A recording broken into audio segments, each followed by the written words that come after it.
Hello chartered accountants, hope you all are doing good. आज जो वो हमारा नया चैप्टर स्टार्ट होने जा रहा है, chapter number 8, financial statements of not for profit organisations. अब पता नहीं क्यों बच्चों को ये चैप्टर थोड़ा सा दिक्कत करवाता है, उनको मज़ा नहीं आती है। बट मैं गारंटी देता हूँ कि अगर आपने मेरे सारे ही लेक्चर्स देखे अच्छे से, और देखिए इसका मतलब ये नहीं कि भी बेड पे लेटे लेटे आराम से देख रहे हो, साथ में सॉल्व भी करो। पूरे सारे लेक्चर्स अच्छे से विदाउट कट कट किए बिना कुछ भी अगर देखोगे तो इसके बाद आपको एनपीओ ईजी ही लगेगा, आ ही जाएगा। ठीक है, स्टार्ट करते लेक्चर। अब financial statements of not for profit organisation, ये नॉट फॉर प्रॉफिट ऑर्गेनाइजेशन जिसको हम प्यार से एनपीओ भी बोलते हैं, पहले तो इसको समझ लेते हैं कि भी एनपीओ होता क्या है। देखो, एक तो हमने जो लास्ट लेक्चर में चैप्टर नंबर 7 कंप्लीट किया, जो आपका final account of sole proprietor था, तो उसमें हमने जो सारी अकाउंटिंग समझी वो सब कुछ बिजनेस के पॉइंट ऑफ व्यू से हमने सोचा था। बट हर एक चीज़ थोड़ी ना अपने बिजनेस के लिए ही करते कि भाई हर एक चीज़ में अपने को प्रॉफिट कमाना होता है, ऐसा ज़रूरी तो नहीं होता है। कुछ चीज़ अपने मन को खुश रखने के लिए भी करते हैं, जिसको हम सेवा बोलते हैं। तो ये जो एनपीओ होते हैं, ये एनपीओ का पर्पस जो है वो प्रॉफिट कमाना नहीं होता है।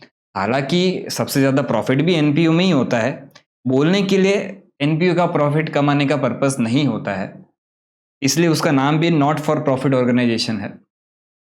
तो उनका काम जो है वो क्या है, सेवा करना है, और किसी एक पर्टिकुलर पर्सन को बेनिफिट नहीं करवाना है, उनको पूरा एज ए सोसाइटी को जो है वो बेनिफिट करवाना है। ऐसे ऑर्गेनाइजेशंस को हम जो है वो क्या बोलते हैं, NPO, not for profit organisation. ठीक है, तो यहाँ पे सिर्फ उसकी डेफिनेशन दी गई थी कि एनपीओ क्या होता है। अब अगर बात करें फाइनेंशियल स्टेटमेंट्स ऑफ एनपीओ की, क्योंकि सीधी बात है, देखो अगर आपको बिजनेस करना है तो भी पैसा चाहिए, अगर आपको सेवा करनी है तो भी पैसा चाहिए, आपको कंबल बांटने जाना है, आपको खाना खिलाना है गरीबों को, तो आप सेवा कर रहे हो। तो उसका मतलब ये तो नहीं कि भी आपको सारी चीज़ें, जो कंबल है, जो खाना है, वो भी सब सेवा में ही मिल जाएगा, नहीं ना, आपको तो पैसे खर्चने पड़ेंगे। तो जहाँ पे पैसे इन्वॉल्व है वहाँ पे अकाउंटिंग इन्वॉल्व है, इसलिए हमें यहाँ पे भी जो है वो पैसों का हिसाब रखना पड़ता है। अब यहाँ पे ऐसा नहीं है कि भी एनपीओ है तो हमारे अकाउंटिंग के रूल्स चेंज हो जाएंगे, नहीं। अकाउंटिंग जैसे करते थे, अगर एक्सपेंस हो तो डेबिट करना है, इनकम हो तो क्रेडिट करना है, रूल्स वही सारे सेम टू सेम है। बस यहाँ पे थोड़ा सा नामकरण जो है वो अलग अलग है कि भाई किसी चीज़ को हम प्रॉफिट नहीं बोलते, किसी चीज़ को हम लॉस नहीं बोलते, किसी को हम सरप्लस बोलते, किसी को डेफिसिट बोलते, ये सब नाम अलग अलग है, बट अकाउंटिंग वही है। डेबिट वही करना है, क्रेडिट वही करना है, डेबिट क्रेडिट के रूल्स कोई चेंज नहीं हो रहे हैं। और रही बात फाइनेंशियल स्टेटमेंट्स की, तो हम ये भी फाइनेंशियल स्टेटमेंट्स क्यों बना रहे हैं, ताकि हमें हमारा परफॉर्मेंस पता चले, हमें हमारी पोजीशन पता चले कि भी at the end of the year हमारा एनपीओ की स्थिति क्या है। कहीं ऐसा तो नहीं है कि अभी बहुत ही हम जो है वो डेट में डूबे ही जा रहे, सेवा कर रहे अच्छी बात है, पर लोन लेके तो सेवा नहीं कर सकते ना। ठीक है, तो अब एनपीओ के फाइनेंशियल स्टेटमेंट्स की अगर मैं बात करूं, तो एनपीओ के फाइनेंशियल स्टेटमेंट्स में एक चीज जो है वो एक्स्ट्रा बनती है। अच्छा, बिजनेस के फाइनेंशियल स्टेटमेंट्स में हमने क्या देखा था, बिजनेस के फाइनेंशियल स्टेटमेंट्स में एक तो आपका बनता है क्या, ट्रायल बैलेंस, उसके बाद आपका बनता है क्या, ट्रेडिंग अकाउंट, उसके बाद आपका बनता है क्या, पीएनएल अकाउंट, उसके बाद आपका क्या बनता है, बैलेंस शीट। ये हमने बिजनेस वाले का समझा था फाइनेंशियल स्टेटमेंट्स कि भाई आपको trial balance, trading account, PNL account, balance sheet, ये सब कुछ बनाना रहता है। अब जब एनपीओ की बात कर रहे होंगे तो एनपीओ में जनरली आपको मोस्ट ऑफ सम्स में ट्रायल बैलेंस जो है वो बना के नहीं दिया जाता, आपको एक अलग से अकाउंट बना के दिया जाता है जिसका नाम है क्या, रिसिप्ट एंड पेमेंट अकाउंट। क्योंकि एनपीओ को ये सारे हिसाब जो है वो अलग से रखने पड़ते हैं कि कहाँ कहाँ से पैसे हमें आए, कहाँ कहाँ पे हमारे पैसे गए। अब ये रिसिप्ट एंड पेमेंट अकाउंट कोई ऐसा अकाउंट अलग से कोई नया अकाउंट नहीं है। Receipt and payment account simply क्या है, रिसिप्ट एंड पेमेंट अकाउंट आपका समरी ऑफ कैश बुक है। समरी ऑफ कैश बुक मतलब क्या कि भाई अगर आप कैश बुक बना रहे हो तो उसमें अगर आप सैलरी पे कर रहे हो, तो सैलरी आप लेट से हर मंथ पे कर रहे हो, तो यहाँ पे 1 अप्रैल को भी आपने बाय सैलरी लिखा 10,000, फिर 1 मई को भी आपने बाय सैलरी लिखा 10,000। तो कैश बुक में आप इंडिविजुअली एक एंट्रीज कर रहे हो, लेकिन अगर मैं बात करूं रिसिप्ट एंड पेमेंट अकाउंट की, तो वो रिसिप्ट एंड पेमेंट अकाउंट जो है वो इसी चीज का समरी है। मतलब क्या कि रिसिप्ट एंड पेमेंट अकाउंट में भी आपको क्रेडिट साइड जो है वो बाय सैलरीज तो दिखेगा, लेकिन जो फिगर बाहर दिखेगा वो पूरे 12 महीने का टोटल दिखेगा। ऐसा इंडिविजुअली एक एंट्री नहीं होगी, सारी टोटल एंट्रीज जो वो यहाँ पे आपको दिख जाएगी। ठीक है, इतना चीज समझ में आ गया? सिंपल है, रिसिप्ट एंड पेमेंट अकाउंट आपका कैश बुक ही है, बस डिफरेंस ये है कि कैश बुक में इंडिविजुअली एक एंट्री आती थी, उसके बदले वो सारी एंट्री का टोटल करके, जैसे उधर आप हर month by salaries by salaries by salaries करते थे, उस सारी ही सैलरीज का टोटल लिख के आप जो है वो एक ही बार में एक ही फिगर आपका पेमेंट साइड दिख जाएगा। जैसे हर महीने आपको सब्सक्रिप्शन मिल रहा था, तो वो कैश बुक में आपने इंडिविजुअली हर महीने एंट्री की होगी, बट वही टोटल अमाउंट जो है वो आपका यहाँ पे रिसिप्ट साइड पैसा मिला तो दिख जाएगा। ठीक है, तो ये हो गया क्लियर। अब रिसिप्ट एंड पेमेंट अकाउंट का फंडा एकदम सिंपल है, जो कैश बुक का फंडा है वही है, क्योंकि ये है ही कैश बुक। तो एक तो ओपनिंग बैलेंस क्लोजिंग बैलेंस लिखोगे, क्योंकि कैश अकाउंट जब हम बनाते हैं, कैश बुक जब हम बनाते हैं, तब हम ओपनिंग बैलेंस क्लोजिंग बैलेंस लिखते हैं। यहाँ पे भी आपको रिसिप्ट एंड पेमेंट अकाउंट में कैश बुक का ओपनिंग क्लोजिंग बैलेंस लिखना रहेगा। अब अगर पैसा आ रहा है तो उसको आप डेबिट साइड सबको लिखोगे, अगर पैसा जा रहा है तो उसको आप क्रेडिट साइड लिखोगे। ये नॉर्मल कैश बुक के ही रूल्स है, कुछ नया नहीं है। तो हमने ये तो समझ लिया कि भाई एनपीओ के फाइनेंशियल स्टेटमेंट में एक चीज आपकी बनती है क्या, रिसिप्ट एंड पेमेंट अकाउंट। अब रिसिप्ट एंड पेमेंट अकाउंट में कुछ अलग नहीं है, समरी ऑफ कैश अकाउंट ही है। ठीक है, उसके बाद दूसरा आपका बनता है क्या, इनकम एंड एक्सपेंडिचर अकाउंट। अब ये नाम जो है वो इनकम एंड एक्सपेंडिचर अकाउंट डाल दिया है, लेकिन ये पूरा एग्जैक्ट सिमिलर है किससे, प्रॉफिट एंड लॉस अकाउंट से। तो सर यहाँ पे इनकम एंड एक्सपेंडिचर अकाउंट तो पीएनएल अकाउंट से सिमिलर हो गया, तो सर ट्रेडिंग अकाउंट के लिए क्या है? देखो एक सिंपल चीज समझो कि ट्रेडिंग अकाउंट आप तब बनाते हो कि भाई आपका गुड्स का लेन देन है, आप किसी चीज में ट्रेड कर रहे हो। अब एनपीओ का काम जो है वो मेनली ट्रेडिंग का कभी नहीं होता है कि भाई आप जो गुड्स खरीद के लेके आ रहे हो और फिर उसकी ट्रेडिंग कर रहे हो। एनपीओ का काम ये नहीं होता, एनपीओ का काम सेवा देना है। हाँ, ये चीज हो सकती है कि भाई आपका छोटा मोटा ट्रेडिंग का भी अर्निंग्स हो जाए, जैसे कि भी आपने एक मंदिर खोल दिया और मंदिर के ही बाहर आपने एक बुक स्टॉल खोल दिया जो मंदिर का ही है, तो उस बुक स्टॉल में आप छोटी मोटी ट्रेडिंग कर रहे हो, वो चीज हो सकती है, लेकिन आपका मेन जो काम है वो ट्रेडिंग का नहीं है। ठीक है, तो इसलिए आपका ट्रेडिंग अकाउंट तो कुछ भी नहीं बनेगा। अब ये जो पीएनएल अकाउंट बन रहा है सिमिलर वैसा ही आपका इनकम एंड एक्सपेंडिचर अकाउंट बनेगा। अब सिर्फ यहाँ पे नाम चेंज हुआ है। नाम क्यों चेंज हुआ है? देखो यहाँ पे इसका नाम क्या था, प्रॉफिट एंड लॉस अकाउंट, कि अगर आपको प्रॉफिट हो रहा है या लॉस हो रहा है तो वो चीज आपको इस अकाउंट से मिल जाएगी। बट एनपीओ के केस में क्या ऐसा वर्ड यूज कर सकते हैं क्या? भले मैं मानता हूँ कि भाई एनपीओ में ही सबसे ज्यादा प्रॉफिट होता है, पर ऐसा वर्ड यूज कर सकते हो कि भाई हमने जो है वो फंड इकट्ठा किया था कंबल बांटने के लिए, वो फंड कंबल तो बांट दी, उसके बाद फंड में कुछ पैसा बच गया तो वो हमारा प्रॉफिट हो गया। ऐसा अच्छा लगेगा? नहीं ना। या ऐसा बोल सकते हैं कि भाई हमने जो है वो घर पे कीर्तन रखवाया था, घर पे तो नहीं पर मतलब एनपीओ में कीर्तन रखवाया था, उधर सब लोग आए थे, कीर्तन हमने किया, अब कीर्तन तो करवा दिया पर उसमें जो है वो 5 लाख का घाटा हो गया। अच्छा नहीं लगता ना। तो एनपीओ के केस में आप वर्ड प्रॉफिट या लॉस यूज नहीं कर सकते। आपको क्या यूज करना है, इनकम एंड एक्सपेंडिचर अकाउंट। तो अब समझना यहां पे इनकम एंड एक्सपेंडिचर अकाउंट आपका जो भी है उसमें only revenue nature transactions relating to current year are recorded. Revenue nature एक होता है कैपिटल नेचर, एक होता है रेवेन्यू नेचर। कैपिटल नेचर मतलब क्या, ऐसा खर्चा जो आपका पर्टिकुलर एक ईयर के लिए नहीं है, जो आपका बड़ा खर्चा है। वैसे इसका पूरा अलग से चैप्टर हम पढ़ेंगे, capital expenditure, revenue expenditure. But आपके जो रेगुलर बिजनेस के इनकम एंड एक्सपेंसेस है, रेवेन्यू नेचर के ट्रांजेक्शन है, वो सारे आपके जो है इनकम एंड एक्सपेंडिचर अकाउंट में रिकॉर्ड किए जाते हैं। ठीक है, उसके बाद अब बात आती है रिजल्ट्स की। फाइनल अकाउंट्स जो हमने किया उसमें अगर हम P&L अकाउंट को क्लोज करते थे तो या तो हमें प्रॉफिट मिलता था या तो हमें लॉस मिलता था। यहां पे भी आपको कुछ ना कुछ तो बैलेंसिंग फिगर मिलेगा। अगर आपको डेबिट साइड बैलेंसिंग फिगर मिल रहा है, उधर हम उसको प्रॉफिट बोलते थे, यहाँ पे वर्ड प्रॉफिट यूज नहीं कर सकते, आपका काम प्रॉफिट कमाना नहीं है। तो यहाँ पे वर्ड क्या यूज करना है आपको, सरप्लस। आप ऐसा बोल रहे हो कि भी मुझे इतने पैसे मिले, इतने मेरे खर्च हो गए, अब जो बैलेंसिंग फिगर बच गया वो मेरा पैसा सरप्लस है, ज्यादा पड़ा है मेरे पास जिसको मैं आगे खर्च करूंगा, मैंने कमा लिया ऐसा नहीं बोल सकते। कमाने का पर्पस आ जाता है तो वो एनपीओ नहीं माना जाएगा। तो इसको आप जो है वो, अगर आपका डेबिट साइड आ रहा है जहां पे नेट प्रॉफिट आता था, वहां पे आपका बैलेंसिंग फिगर आ रहा है, तो उसको आप जो है वो क्या बोलोगे, सरप्लस बोलोगे, जिसको हम उसके नीचे हम लिख देंगे क्या, excess of income over expenditure, कि भाई मैंने जितना खर्चा किया उससे ज्यादा पैसा मुझे करंट ईयर में मिल गया, तो मेरा इतना पैसा बच गया, सरप्लस बच गया। अब सेम वही चीज आपकी अगर क्रेडिट साइड बैलेंसिंग फिगर आ रही है तो उसको आप क्या बोलोगे, डेफिसिट बोलोगे।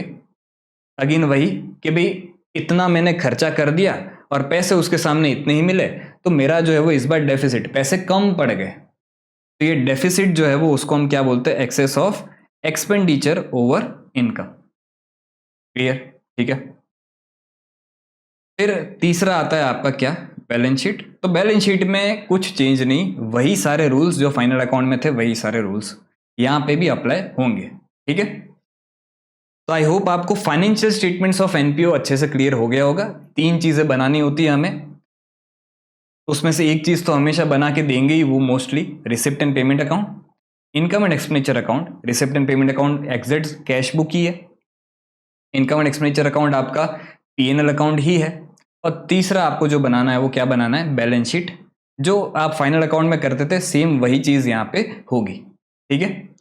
ओके, अब एक चीज और हमें यहाँ पे समझनी पड़ती है कि देखो फाइनल अकाउंट में हम जो खर्चे रिकॉर्ड करते थे कि भी सैलरी हो गया, रेंट हो गया, फिर ऑफिस एक्सपेंस हो गया, ये सारी चीजें खर्चे रिकॉर्ड करते थे। तो एनपीओ के भी केस में ऐसे ही खर्चे आपके हो सकते हैं कि भाई सैलरी आपने किसी को पे कर दी, रेंट पे कर दिया, आपने कुछ सेक्रेटरी को चार्जेस पे कर दिए, मतलब खर्चों में ज्यादा वेरिएशन नहीं है। जो खर्चे आपके बिजनेस के केस में होते थे वही खर्चे आपके एनपीओ के केस में भी होते हैं, लेकिन वेरिएशन कहां पे आता है, वेरिएशन आता है इनकम्स में। जब आप बिजनेस कर रहे हो तो आपका एक ही सोर्स ऑफ इनकम है कि भाई आप जो आपका मेन बिजनेस है उससे आप जो है वो पैसा कमा रहे हो, ट्रेडिंग करके या सर्विस देके, जो भी करके। लेकिन जब आप एनपीओ हो तो आपके एक सोर्स ऑफ इनकम नहीं होते हैं, आपके मल्टीपल सोर्स ऑफ इनकम होते हैं, और आपका ट्रेडिंग का तो मेन सोर्स होता ही नहीं है, आपको अलग अलग जगह से, कहीं से डोनेशन मिल रहा है, कहीं से लीगेसी मिल रहा है, कहीं से आपको सब्सक्रिप्शन मिल रहा है, बहुत सारे इनकम्स आपको जो है वो अलग अलग मिल सकती है। तो एनपीओ के केस में हम एक्सपेंस को अगर ना भी समझे तो भी एक बार के लिए चलेगा कि भाई उसमें कुछ ज्यादा वेरिएशन नहीं आएगा, लेकिन इनकम्स को हमें जो है वो अच्छे से समझना पड़ेगा। इसलिए हमारा नेक्स्ट जो टॉपिक है वो क्या है, sources of income for NPO, जिसमें हमें अलग अलग इतनी सारी इनकम जो है वो आपको समझनी है कि हर एक केस में आपकी अकाउंटिंग जो है वो किस तरह से होगी, ठीक है। तो चलते हैं वन बाय वन सारी इनकम को जो है वो समझ लेते हैं। सबसे पहली इनकम आपको जो दिख रही है वो है सब्सक्रिप्शन। अब सब्सक्रिप्शन जो है वो एनपीओ की सबसे मेन सोर्स ऑफ इनकम होती है, जिसको हिंदी में हम बोलते सदस्यता। मतलब क्या, कि आप हमारे मेंबर हो, अगर आपको हमारे मेंबर रहना है तो आपको टाइमली जो है वो इतना सब्सक्रिप्शन हमें पे करना पड़ता है। सब्सक्रिप्शन आपको पता ही होगा, आप जो है वो अमेजोन प्राइम, नेटफ्लिक्स, इन सब के सब्सक्रिप्शन लेते ही होंगे। तो सब्सक्रिप्शन जो है वो एनपीओ के केस में भी वही होता है कि फॉर एग्जांपल एक क्लब हो गया जो एक एनपीओ है, तो वो क्लब जो है वो अपने मेंबर से टाइमली जो है वो कुछ सब्सक्रिप्शन के पैसे लेता है, ठीक है। तो subscription is the amount usually collected by NPO from its member at a fixed interval for service provided to them. जैसे कि ईयरली सब्सक्रिप्शन हो गया, मंथली हो गया, या 5 साल का एक साथ ले लिया, इन शॉर्ट एनपीओ जो अपने मेंबर्स को सर्विस प्रोवाइड कर रहा है उसके बदले वो उनसे सब्सक्रिप्शन लेता है। क्लब हो गया तो क्लब जो है वो उनको कुछ फ्री सर्विसेज देता है अपने मेंबर्स को, तो उनसे वो जो है वो सब्सक्रिप्शन लेते हैं। अब ये मीनिंग तो समझ लिया। अकाउंटिंग की अगर बात करें तो सब्सक्रिप्शन आपकी इनकम है, एंट्री क्या होगी समझना। पैसा मिलेगा तो कैश अकाउंट को तो क्या करोगे आप, डेबिट करोगे। टू, अब इनकम है तो इनकम को क्या कर दोगे, क्रेडिट कर दोगे, क्योंकि इनकम बढ़ती है तो हम उसको क्या करते, क्रेडिट करते। अब एक सिंपल चीज समझ लेना कि भी अगर कैश अकाउंट आप डेबिट कर रहे हो मतलब कैश बुक में एंट्री आएगी, ठीक है, पैसा मिला, कैश अकाउंट डेबिट हुआ, तो अगर कैश बुक में एंट्री आएगी मतलब क्या, वो चीज आपको यहाँ पे रिसिप्ट एंड पेमेंट अकाउंट में भी तो दिखेगी, क्योंकि रिसिप्ट एंड पेमेंट अकाउंट क्या है, रिसिप्ट एंड पेमेंट अकाउंट है आपका समरी ऑफ कैश बुक। तो अगर पैसा आ रहा है तो एक इफेक्ट आपका क्या हो जाएगा कि भाई आप सब्सक्रिप्शन को जो है वो रिसिप्ट एंड पेमेंट अकाउंट के डेबिट साइड, मतलब इसको मैं रिसिप्ट साइड भी बोल सकता हूँ, रिसिप्ट साइड आप उसको बता दोगे, ठीक है। दूसरा इफेक्ट इसका क्या हो जाएगा, ये आपकी इनकम मानी जाती है तो इसको आप इनकम एंड एक्सपेंडिचर अकाउंट में क्रेडिट साइड मतलब इनकम साइड बता दोगे, ठीक है। तो सब्सक्रिप्शन का केस तो सिंपल था एकदम। अब उसके बाद अलग अलग इनकम्स आपको समझनी है। सबसे पहली मतलब सेकंड नंबर की एंट्रेंस फीस, एंट्रेंस फीस या जिसको हम एडमिशन फीस भी बोल सकते हैं। तो it is the amount received from new members at the time of admission. कोई भी नया मेंबर आ रहा है उनसे आप जो है वो एंट्रेंस फीस ले रहे हो, एडमिशन फीस ले रहे हो।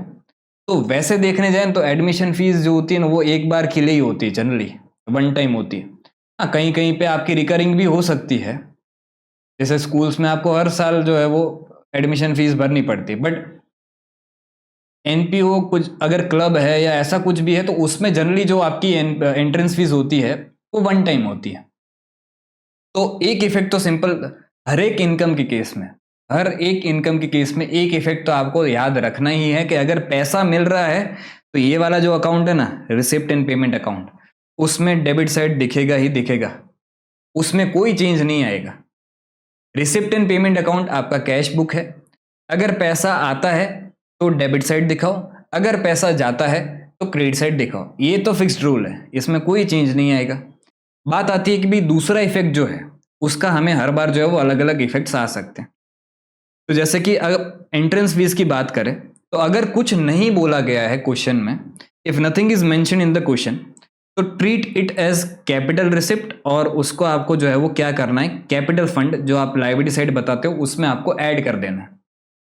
इसमें क्या होता है कि भाई आप जो बैलेंस शीट बनाते हो तो बैलेंस शीट में आपको एक कैपिटल फंड दिखाना होता है जो एज गुड एज आपका कैपिटल ही माना जाता है। वो बैलेंस शीट में ये जो कैपिटल फंड आपका लायबिलिटी साइड दिख रहा है उसमें आपको इसको जो है वो क्या कर देना है, ऐड कर देना है। ये कब करना है, जब nothing is mentioned in the question. लेकिन हर बार क्वेश्चन आपको ये चीज बता देगा। ये क्यों ऐसा करना है पहले तो वो मैंने लॉजिक समझाया आपको कि जनरली एंट्रेंस फीस जो है वो वन टाइम मिलती है, हर साल मिले ऐसा जरूरी नहीं होती, लेकिन मोस्ट ऑफ केसेस में आपको क्वेश्चन इंस्ट्रक्शंस देगा ही देगा कि अगर इंस्ट्रक्शंस क्वेश्चन में दिए गए हैं तो आप नीचे वाले एग्जांपल को रिफर कर सकते हो। तो नीचे वाला एग्जांपल क्या बोल रहे हो, देखो लेट से एंट्रेंस फीस आपको मिली है कितनी, 1,00,000 रुपए। उसमें क्वेश्चन बोल रहा है कि भी 60% of the entrance fees to be capitalized. तो इतनी आपको कैपिटलाइज करनी है। कैपिटलाइज करनी है मतलब क्या, कैपिटल फंड में ऐड करनी है। अच्छा, अगर 60% कैपिटलाइज करनी है तो 40% को तो आपको क्या करना है, रेवेन्यू नेचर का ही मानना है और उसको आपको इनकम साइड बताना है। तो अब यहां पे समझना, 1,00,000 का 60% कितना होता है, 60,000। एड 60,000 टू कैपिटल फंड, मतलब लायबिलिटी साइड जो आप कैपिटल फंड बताते हो उसमें आप ये चीज ऐड कर दोगे।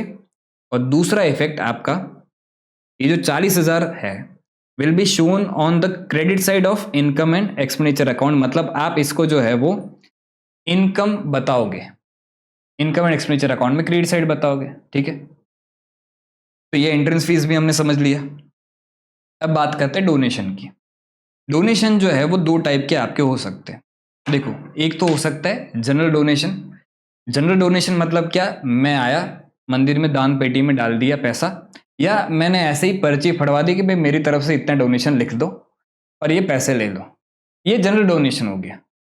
तो जनरल डोनेशन हमेशा आपका जो है वो इनकम ही माना जाता है। तो अच्छा, एक इफेक्ट मैं हर बार डिस्कस करूंगा ही नहीं, ये तो सोच ही लेना कि भी पैसा मिल रहा है तो रिसिप्ट एंड पेमेंट अकाउंट में आपको डेबिट साइड बताना ही बताना है। मैं हमेशा बात करूंगा दूसरे इफेक्ट की। तो दूसरा इफेक्ट जो है वो आपको डोनेशन का, अगर आपका जनरल डोनेशन है तो उसको कंपलसरी आपको इनकम एंड एक्सपेंडिचर अकाउंट में इनकम मान लेना है। लेकिन अगर आपका स्पेसिफिक डोनेशन है, अब स्पेसिफिक डोनेशन मतलब क्या, एक सिंपल एग्जांपल अगर मैं लूँ, लेट्स से कोई भी एक मेरा स्टूडेंट है, रमेश करके मेरा एक स्टूडेंट है, ठीक है।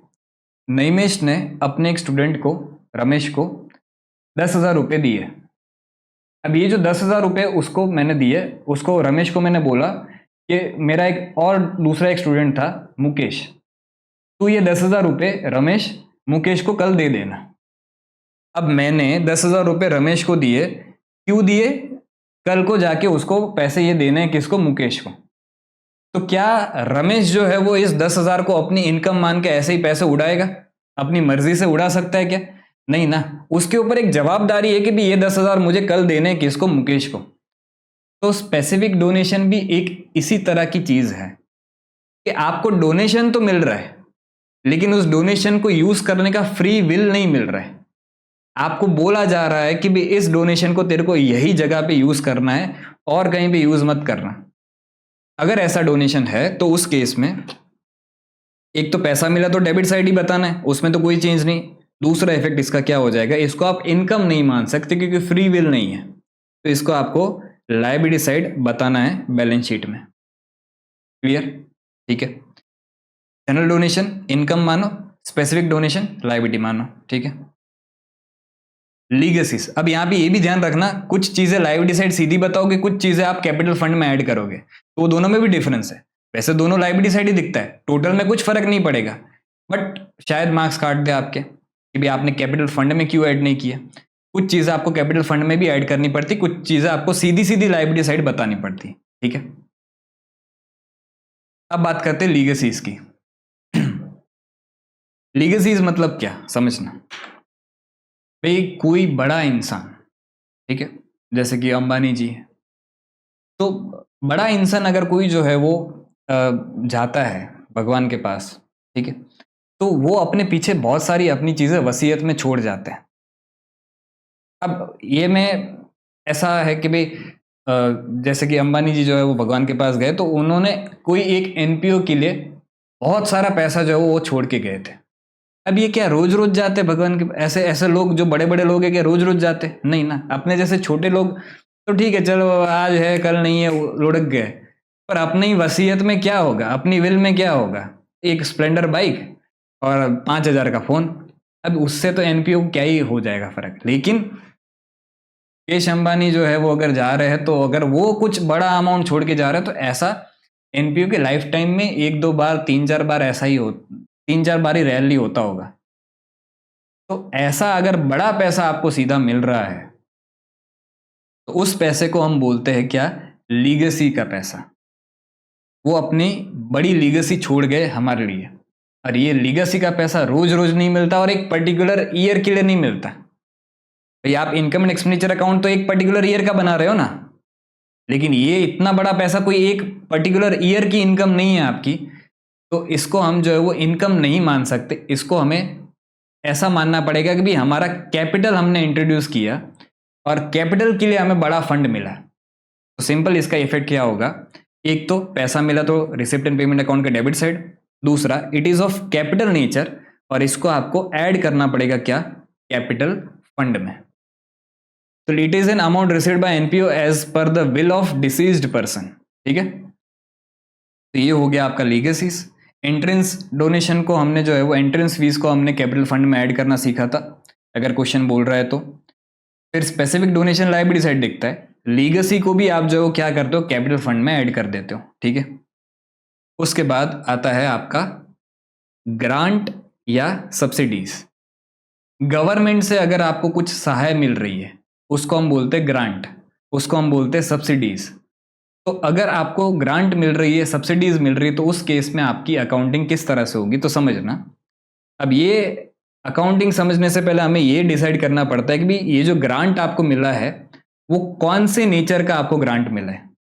क्या आपको कैपिटल नेचर का ग्रांट मिला है, क्या आपको रेवेन्यू नेचर का ग्रांट मिला है। कैपिटल नेचर का ग्रांट मतलब क्या कि भाई आपको फिक्स्ड एसेट एक्वायर करने के लिए ग्रांट मिला है, आपको कोई एक बड़ी एसेट खरीदनी थी, उस बड़ी एसेट के लिए आपको गवर्नमेंट जो है वो सहाय कर रही है। लेट्स आप फैक्ट्री बिल्डअप करना चाह रहे थे, फैक्ट्री पूरी बिल्ड करना चाह रहे थे, बिल्डिंग, और गवर्नमेंट ने बोला कि अगर आप इस बिल्डिंग को बैकवर्ड एरिया में जो है वो बनाते हो और उधर हम एम्प्लॉयमेंट आप देते हो तो फिर हम आपको जो है वो इस बिल्डिंग का इतना गवर्नमेंट ग्रांट देंगे।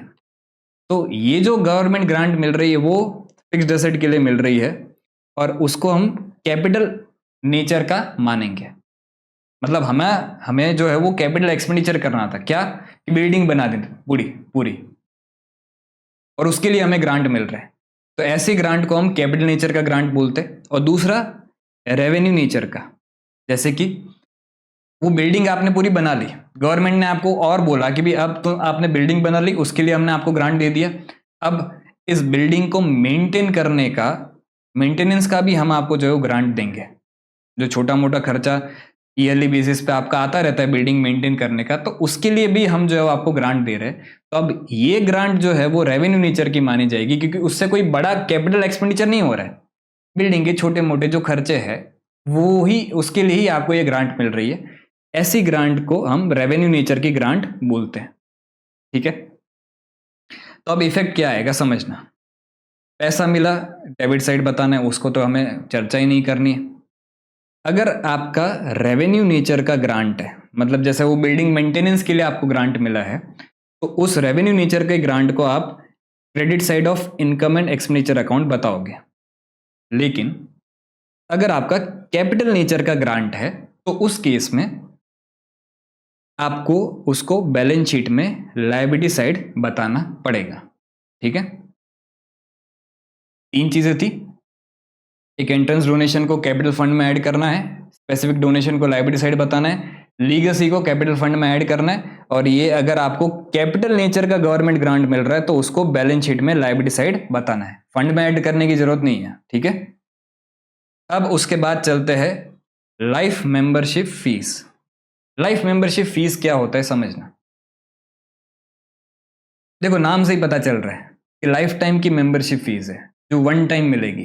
तो अगर लाइफ मेंबरशिप फीस आपको मिल रही है तो ऐसा नहीं है कि वो एक पर्टिकुलर ईयर के लिए मिल रही है, नहीं, वो फिर आपको आगे कभी भी नहीं मिलने वाली है। तो उसको एक ईयर की इनकम आप नहीं मान सकते, इसलिए उसको क्या मानना है, वो एक कैपिटल नेचर की इनकम मानी जाएगी और उसको आपको अगेन जो है वो कैपिटल फंड में ही ऐड कर देना है। ठीक है, अब ये वाला जो पॉइंट है फंड फॉर स्पेसिफिक पर्पस, ये थोड़ा डिटेल्ड पॉइंट है तो इसको पूरा अच्छे से ध्यान से समझना। ठीक है, funds for specific purpose, funds for specific purpose मतलब क्या कि एनपीओ कभी कभी जो है वो क्या करती है, अलग अलग जगह से फंड इकट्ठा करती है कोई एक स्पेसिफिक पर्पस के लिए।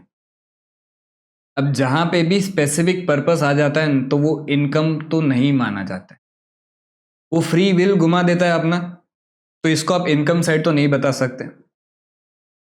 जैसे आगे हमने डिस्कस किया था कि भी आपका एक स्पेसिफिक डोनेशन अगर आपको मिलता है तो उसको भी आप लायबिलिटी साइड बताते हो, तो इधर भी वही चीज़ है। ट्रस्ट या association generally creates fund for various purposes until the funds are utilized for the specified purpose. The same may be invested in government securities या bank deposit etcetera and it is treated as liability. ये बोल ही दिया कि अगर आप specific fund इकट्ठा कर रहे हो स्पेसिफिक पर्पस के लिए तो उसको आपको लायबिलिटी ही ट्रीट करना है। एक और बात इन्होंने बोली ये अगर आप फंड जब तक यूज नहीं कर रहे हो, मतलब जो पर्पस के लिए आपने फंड इकट्ठा किया था वो अभी तक थोड़ा पैसा जमा होना बाकी है तो वो फंड आइडल है। तो जिस पर्पस के लिए फंड इकट्ठा किया था वो अगर यूज नहीं कर रहे हो तो उसको आप कहीं पे इन्वेस्ट भी कर सकते हो जैसे पर इन्वेस्ट कहाँ पे करोगे, कोई फिक्स्ड सिक्योरिटीज में जहाँ पे सेफ हो, जैसे कि भी गवर्नमेंट सिक्योरिटीज हो गई, बैंक डिपॉजिट हो गई, ये सेफ सिक्योरिटीज है, ठीक है, उसको आपको लायबिलिटी ट्रीट करना है। अब मेन इसकी अकाउंटिंग पे चलते हैं कि भी fund can be broadly divided into two types. सबसे पहला कि आपने जो फंड क्रिएट किया है वो कैपिटल एक्सपेंडिचर के लिए क्रिएट किया है, और दूसरा आपका फंड जो क्रिएट किया है वो आपने मीटिंग सम रेवेन्यू एक्सपेंडिचर। दोनों को ही अच्छे से एग्जांपल यहाँ पे हमने दोनों के ही एग्जांपल दिए गए हैं, तो पूरा अच्छे से समझ लेते हैं एग्जांपल को, ठीक है। सबसे पहले बात करते हैं कि आपने जो है फंड इकट्ठा किया है बिल्डिंग के लिए। अब बिल्डिंग फंड है, बिल्डिंग के लिए इकट्ठा किया, मतलब ये फंड फॉर क्या है, कैपिटल एक्सपेंडिचर है, ठीक है। तो इसकी अकाउंटिंग किस तरह से होगी समझना। सबसे पहले यहाँ पे donation received for building fund ₹10 lakh, आपको 10 लाख रुपए मिले, और 10 लाख रुपए मिले तो बैंक अकाउंट को तो आप डेबिट करोगे 10 लाख से, और जो भी फंड आपको मिल रहा है वो फंड आपकी लायबिलिटी मानी जाती है, और लायबिलिटी बढ़ती है तो उस केस में लायबिलिटी को हम क्रेडिट करते हैं। तो यहाँ पे बिल्डिंग फंड अकाउंट आपका जो है वो क्या होगा, क्रेडिट होगा 10 लाख। अब इसका है ना, मैं क्या करता हूँ, बैलेंस शीट में भी पोजीशन लिखता जाता हूँ तो थोड़ा आपको पिक्चर क्लियर होगा। लेट्स से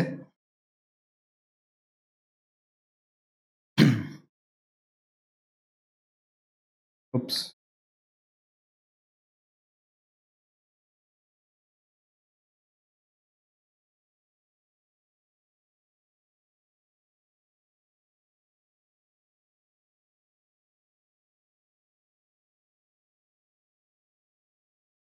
ये बैलेंस शीट है, इसमें मैं फंड की सारी इफेक्ट्स जो है वो देता जाऊंगा। सबसे पहले इफेक्ट क्या हुई कि आपको पैसा मिला, तो आपने एंट्री की bank account debit to building fund account, तो इससे आपके बैलेंस शीट में क्या पोजीशन में इफेक्ट आया, तो एक तो पैसा आया, तो इधर बैंक का बैलेंस जो है वो बढ़ जाएगा कितने से, 10 लाख से, और सामने एक लायबिलिटी भी आपकी बढ़ रही है जिसको आप बोल रहे हो क्या, इसको आपने नाम दे दिया बिल्डिंग फंड अकाउंट, जो आपका 10 लाख से दिख जाएगा, ठीक है। उसके बाद क्या हो रहा है कि भी पैसा आइडल पड़ा था तो आपने इन्वेस्टमेंट कर दिया, investment made out of building fund ₹10 lakh, ये 10 लाख का आपने इन्वेस्टमेंट कर दिया।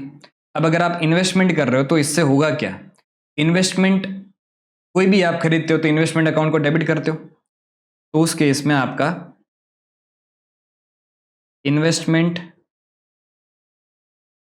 ऑफ बिल्डिंग फंड जो है वो असेट साइड दिखेगा कितना, 10 लाख, और यहाँ पे बैंक से पैसे जो है वो चले जाएंगे, तो बैंक का बैलेंस अब हो गया कितना, 0, ठीक है।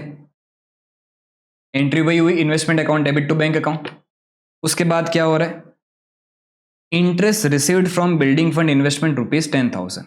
अब एक चीज खास दिमाग में ध्यान रखना, जब भी आपका कोई स्पेसिफिक फंड आपने क्रिएट किया है कोई स्पेसिफिक पर्पस के लिए, उस फंड के रिलेटेड जो भी आपकी इनकम या जो भी आपका खर्चा, वो सब कुछ फंड में ही एडलेस होगा। अब अगर आपको इनकम हो रही है तो फंड में आप उसको क्या कर दोगे, ऐड कर दोगे, लेकिन अगर आपका फंड के रिलेटेड कोई खर्चा हो रहा है तो वो फंड में आप जो है वो क्या करते हो, माइनस करते हो। इसी तरह से फंड की अकाउंटिंग होती है। अब सबसे पहले अगर मैं बिल्डिंग फंड की बात करूं तो इंटरेस्ट आपको मिला 10,000, तो बैंक अकाउंट आप डेबिट कर रहे हो, और बिल्डिंग फंड को ही आप जो है वो क्या कर रहे हो, क्रेडिट कर रहे हो। वैसे इंटरेस्ट इनकम होती है तो इनकम को आप इनकम एंड एक्सपेंडिचर अकाउंट में बताते हो, लेकिन ये फंड की रिलेटेड इनकम है, फंड का पैसा आपने इन्वेस्ट किया, उससे आपको इंटरेस्ट मिला, तो ये फंड में ही आपको जोड़ना पड़ेगा। तो इसको मैं यहाँ पे जोड़ देता हूँ, चलो इधर बाहर ही लिख देते। तो इंटरेस्ट मैंने यहाँ पे जोड़ दिया कितना, 10 लाख 10,000,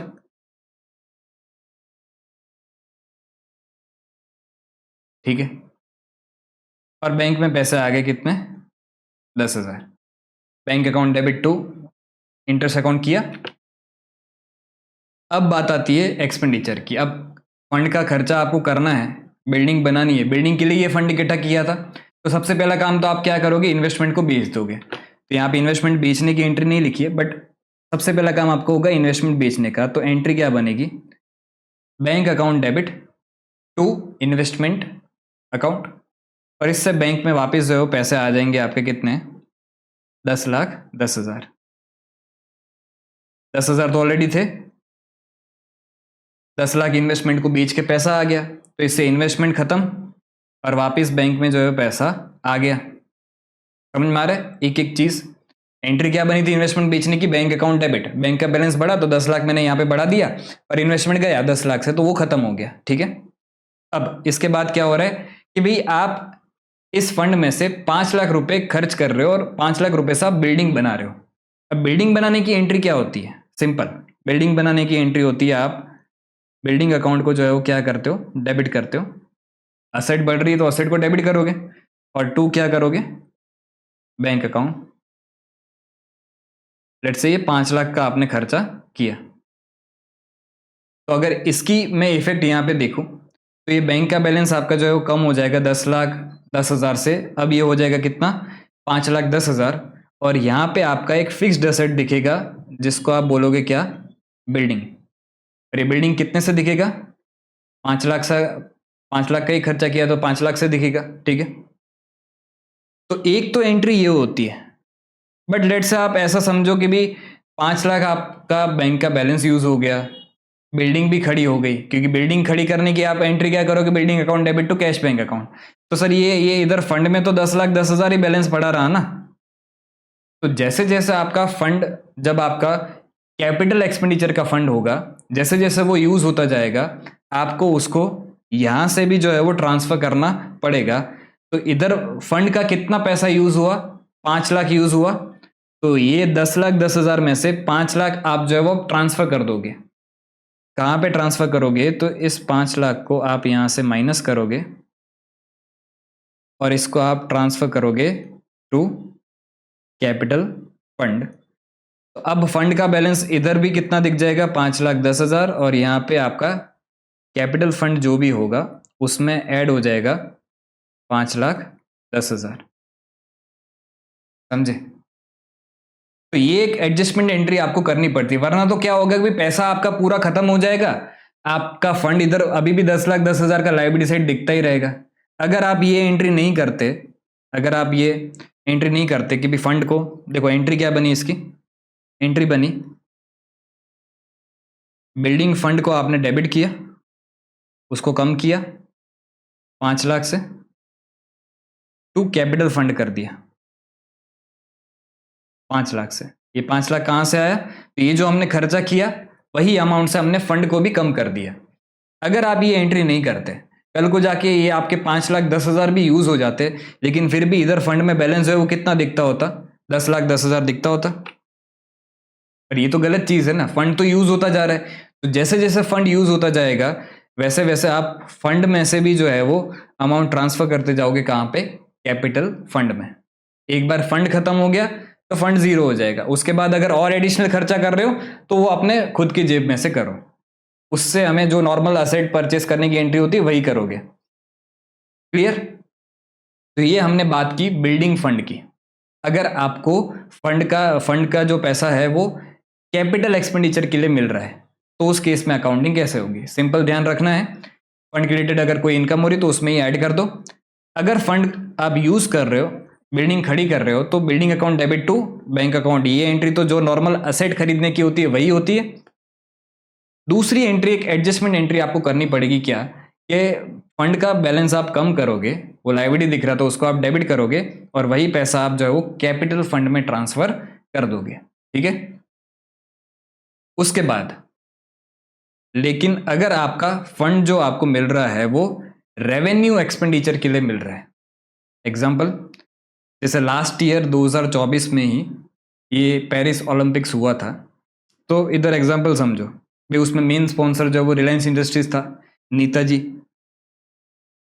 तो रिलायंस इंडस्ट्रीज जो है वो 10 लाख रुपए फंड दे रही है फॉर ओलंपिक्स 2024, और ये फंड किसको दे रही है, कोई एक स्पोर्ट्स क्लब है जो एक एनपीओ है, इनको फंड प्रोवाइड किया जा रहा है, किसके थ्रू, रिलायंस इंडस्ट्रीज के थ्रू। अब ये 10 लाख रुपए इनको मिले, बट ये कोई एक कैपिटल एक्सपेंडिचर करने के लिए मिले क्या? नहीं, उनको ये 10 लाख रुपए इसलिए मिले ताकि कल को जाके वो पेरिस ओलंपिक्स में अपने प्लेयर्स को भेज पाए और उधर के जो भी खर्चे हैं वो इस 10 लाख से वो मीट कर पाए। तो ये जो फंड आपको मिला है, ये मिला है फॉर मीटिंग रेवेन्यू एक्सपेंडिचर। ऊपर वाला जो फंड था वो आपको मिला था फॉर मीटिंग कैपिटल एक्सपेंडिचर। तो रेवेन्यू एक्सपेंडिचर के लिए अगर आपको फंड मिल रहा है तो उस केस में अकाउंटिंग किस तरह से होगी समझना। सबसे पहले अगेन वापस मैं यहां पे बैलेंस शीट बनाऊंगा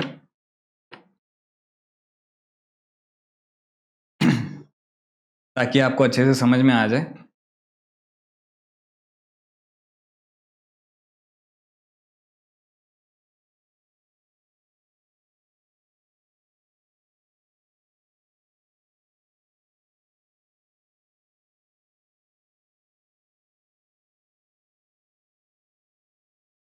सबसे पहली एंट्री कि आपको फंड मिला।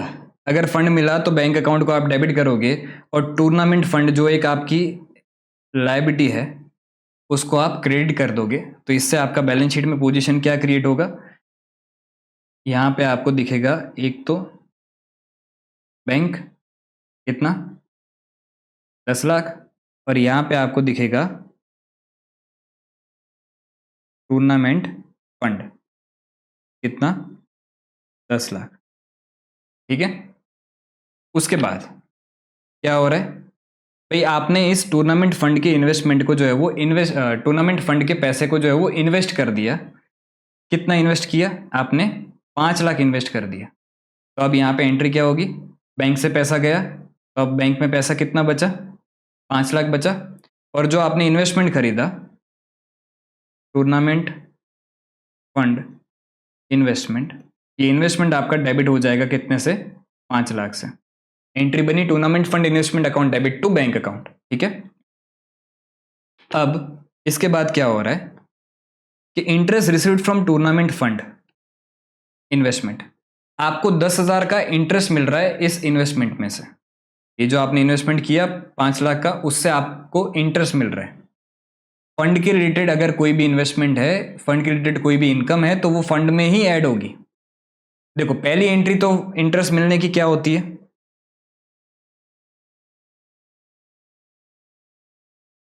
बैंक अकाउंट को आप डेबिट करते हो टू इंटरेस्ट अकाउंट कर देते हो। लेट से 10,000 रुपये आपको मिले और ईयर एंड पे जब क्लोज करते हो तब इसकी क्लोजिंग एंट्री क्या होती है कि इंटरेस्ट अकाउंट को आप डेबिट करते हो और उधर फाइनल अकाउंट में पीएनएल अकाउंट को क्रिएट करते थे। यहाँ पे पीएनएल अकाउंट है नहीं तो क्या करोगे, इनकम एंड एक्सपेंडिचर अकाउंट को क्रिएट करोगे। क्लोजिंग एंट्री है ये।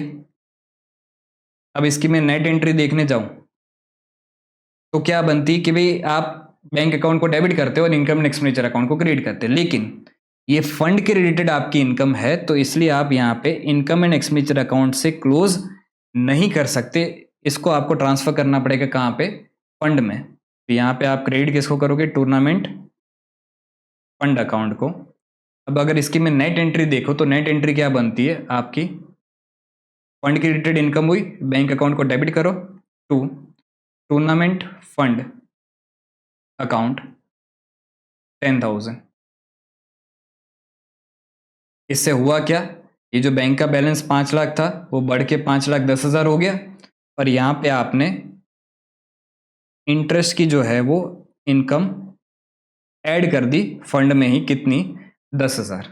ठीक है, उसके बाद क्या हो रहा है समझना, इन्वेस्टमेंट आपने बेच दिया 5 लाख का और पार पे ही बेच दिया तो इससे होगा क्या, वापस बैंक में पैसे आ जाएंगे।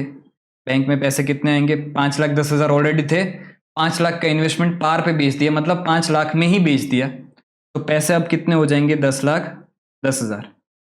कैसे, 5,10,000 प्लस 5 लाख, ये इन्वेस्टमेंट गया, ये पैसे बैंक में आ गए। ठीक है, उसके बाद अब खर्चे की बात आती है तो expense incurred by NPO for tournament is ₹11 lakh. भाई ये जो टूर्नामेंट उन्होंने करवाया स्पोर्ट्स क्लब ने, उस टूर्नामेंट में उनका खर्चा जो हो गया वो कितना हो गया, 11 लाख हो गया। अब यहाँ पे मेन इंपॉर्टेंट बात आती है तो इसको ध्यान से समझना कि फंड में जब उन्होंने खर्चा किया तब फंड में बैलेंस था कितना? फंड में बैलेंस था 10,10,000। लेकिन उनका खर्चा जो हुआ, हमने सीखा कि भी फंड के रिलेटेड एक्सपेंस हो तो यहाँ पे फंड में ही माइनस करोगे। उनका जो खर्चा हुआ, एक्सपेंस हुआ, वो तो 11 लाख हो गया, तो ये फिगर तो नेगेटिव में चला जाएगा। तो क्या इसको हम नेगेटिव में लिखेंगे? नहीं बेटा, यही इंपॉर्टेंट पॉइंट है कि अगर फंड जितना है उतना अगर खर्चा हो रहा है तो उसको फंड में से माइनस करो, फंड कम कर दो। लेकिन फंड से भी ज्यादा खर्चा हो रहा है, जैसे इस केस में हो रहा है आपका एक्सपेंडिचर 11 लाख का हो रहा है, तो इधर मैं फंड में से तो जो है वो माइनस कितना करूंगा, जितना फंड का बैलेंस है 10,10,000, तो बाकी का जो 90,000 का खर्चा है, 11 लाख माइनस 10,10,000, तो बाकी का जो 90,000 का खर्चा है वो मैं कहाँ पे बताऊंगा? इनकम एंड एक्सपेंडिचर अकाउंट में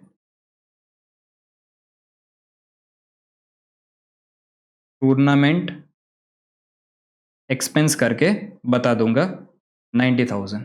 कैसा है ये 90,000? तो 11 लाख माइनस 10,10,000, तो जो एक्सेस खर्चा हो रहा है उसको आप यहाँ पे इनकम एंड एक्सपेंडिचर अकाउंट में बता दोगे। बट ये चीज इनकम एंड एक्सपेंडिचर वाली एप्लीकेबल होती है सिर्फ रेवेन्यू नेचर के लिए। कैपिटल नेचर का है, लेट्स से इसमें बात करते हैं कि भाई इधर कल को जाके बिल्डिंग का ये जो 5,10,000 का बैलेंस बचा था, आपने और बिल्डिंग का खर्चा कर दिया कितना? लेट्स से आपने बिल्डिंग का खर्चा कर दिया, building account debit 6 lakh to bank account. तो सर हमारे पास फंड में पैसे तो इतने थे नहीं, तो 6 लाख पे कैसे किए? अरे बेटा, दूसरे भी तो पैसे होंगे ना आपके पास, ऐसा जरूरी थोड़ी नहीं कि सिर्फ फंड का पैसा है, और भी तो पैसे हो सकते, तो उसमें से आपने पे कर दिया। अब यहाँ पे बिल्डिंग तो जो है वो 5 लाख प्लस 6 लाख हो जाएगी, कितनी? 11 लाख।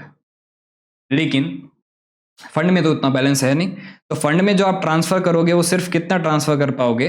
5,10,000 ट्रांसफर करोगे और फंड का बैलेंस 0 हो जाएगा।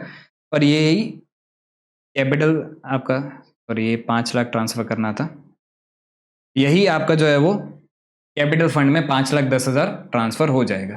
ठीक है, तो कैपिटल फंड में कितना ट्रांसफर हुआ टोटल? 5,10,000। तो कैपिटल फंड में ट्रांसफर हुआ 10,10,000। लेकिन बिल्डिंग कितने की खड़ी हुई? 11 लाख की। पर वो ठीक है, वो बाकी का आपने खुद का पैसा यूज कर लिया, फंड तो जो है वो खत्म हो गया। इस तरह से जो है वो दोनों ही केस में अकाउंटिंग होगी। अगर आपका फंड कैपिटल नेचर का है तो हमने समझ लिया, अगर आपका रेवेन्यू नेचर का है तो भी हमने इसको समझ लिया। जनरली आपको इसका एक सम देखने को मिल सकता है जिसमें आपका फंड का जो है बैलेंस टोटल 10,10,000 था और खर्चा 11 लाख हो गया, तो इधर फंड का बैलेंस 0 हो जाएगा, और जो एक्सेस खर्चा हुआ है इसको आप इनकम एंड एक्सपेंडिचर अकाउंट में बता दोगे। आई होप आपको फंड का पूरा ही अच्छे से क्लियर हो गया होगा। ये सारी ही एंट्रीज जो है वो आपको यहाँ पे दी गई है अच्छे से। ठीक है, तो अगर ना समझ में आया हो तो वापस एक बार रिवाइंड करके पूरा देख लेना, प्रोसेस आपको क्लियर अच्छे से हो जाएगा। ठीक है, अब चलते हैं। वैसे देखने जाए तो क्वेश्चन में इतना डीप में पूछते नहीं है, बट मुझे अकाउंटिंग समझानी जरूरी थी, वरना आधा अधूरा कंफ्यूजन सिर्फ क्वेश्चन जितना मैं करवा देता तो आपको मजा नहीं आता। क्वेश्चन में तो इतना डीप में जाके नहीं पूछते, तो वो क्वेश्चन आएगा तब अपने देख लेंगे। अभी नेक्स्ट इनकम पे चलते। लास्ट इनकम हमारी एंडोमेंट फंड। अब ये एंडोमेंट फंड भी एक तरह से आप समझ लो कि भी it is a fund arising from bequest, या जिसको हम लीगेसी बोल सकते, या gift, the income of which is devoted to specific purpose. ये भी एक तरह से आपको लीगेसी का जैसा ही आपको जो गिफ्ट मिल रहा है या पैसा मिल रहा है, जिसकी इनकम हम कोई एक स्पेसिफिक जगह पे ही यूज कर सकते हैं। तो अगेन जहाँ पे स्पेसिफिक नेचर आ जाता है उसको आप जो है वो क्या करते हो, बैलेंस शीट के लायबिलिटी साइड बताते हो। पैसा मिलता है तो रिसिप्ट एंड पेमेंट अकाउंट में डेबिट साइड तो बताना ही है। दूसरा इफेक्ट इसका कहाँ पे बताओगे आप? लायबिलिटी साइड बता दोगे। क्लियर? तो इसी तरह से आपकी सारी ही इनकम्स जो है वो हमने समझ ली। टोटल आपकी 8 टाइप की जो है वो इनकम आपको दी गई है। सब कुछ अच्छे से बुक में मेंशन्ड है। अगर आपको बुक चाहिए तो लिंक जो है डिस्क्रिप्शन में आपको मिल जाएगी। अब जो नेक्स्ट टॉपिक है वो भी थोड़ा सा एक बड़ा टॉपिक है, जिसको हम यहाँ पे आधा अधूरा कवर नहीं कर पाएंगे, तो आज के लेक्चर को मैं यहाँ पे ही रखता हूँ। अब जब नेक्स्ट लेक्चर देखो तो खास करके एक बार सारी इनकम के इफेक्ट्स जो है वो रिवाइज कर लेना, उसके बाद ही जो है नेक्स्ट लेक्चर देखना, तो आपको थोड़ा बहुत आइडिया रहेगा। ठीक है, कोई भी डाउट हो कमेंट सेक्शन में आप पूछ सकते हो। बाकी सारी इनकम तो एकदम सिंपल थी, ये फंड में थोड़ा हमें जो है डिटेल में समझना पड़ा था। अगर कोई डाउट हो तो आप जो है कमेंट सेक्शन में पूछ लेना। आज के लेक्चर को मैं यहाँ पे रखता हूँ। Thank you.